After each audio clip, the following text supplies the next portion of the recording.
রোগা হতে গেলে কি এক্সারসাইজ করবেন সেটা নিয়ে আমাকে জিজ্ঞেস করেছেন। আমার প্লেন অ্যান্ড সিম্পল আনসার, আপনি রোগা হওয়ার জন্য যে কোনো এক্সারসাইজ করতে পারেন। আপনি হাঁটতে পারেন, দৌড়াতে পারেন, সাইক্লিং করতে পারেন, জগিং করতে পারেন, সাঁতার কাটতে পারেন, জুম্বা করতে পারেন, যোগা করতে পারেন, পিলাটিস করতে পারেন। সুতরাং জিমে গিয়ে জিম করতে পারেন। আপনার রোগা হওয়ার জন্য কোনো এক্সারসাইজ পার্টিকুলার আছে এরকম কোনো ব্যাপার নেই।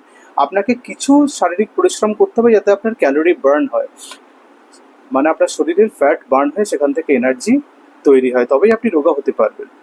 আপনার সেটা অফিসে যাওয়ার সময় বাড়ি থেকে বাস স্ট্যান্ড অব্দি হেঁটে যাওয়া থেকে শুরু করে ফেরার সময় হেঁটে কিছুটা বাড়ি ফেরা, অফিসে পার্কিং লটে কিছুটা দূরে গাড়ি পার্ক করে অফিসে পৌঁছান, আর ফেরার সময় কিছুটা হাঁটুন, অফিসের মধ্যে টাইম পেলে চা খেয়ে সময় নষ্ট না করে কিছুটা হেঁটে বেরিয়ে আসুন।